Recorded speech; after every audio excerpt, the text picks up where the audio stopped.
رح نعمل أطيب كيس السي فود على طريقة المطاعم وحتى أطيب من المطاعم نفسها.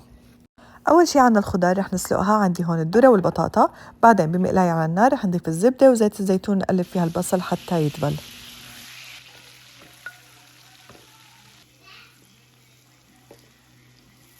منضيف الثوم المهروس ومنقلبه شوي، بعدين منضيف السراتشا صوص، رب البندورة والكاتشب.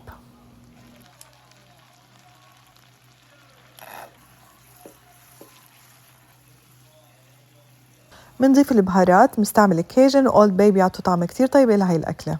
منضيف برش الليمون وعصير الليمون، شوية ملح وشوية سكر، بعدين رح نضيف حليب جوز الهند والكريمة السائلة.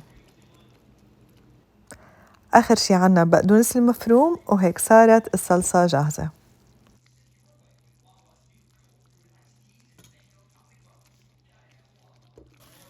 بكيس مخصص للفرن رح نضيف الخضار اللي سلقناها والسي فود، أنا مستعملة محار والجمبري.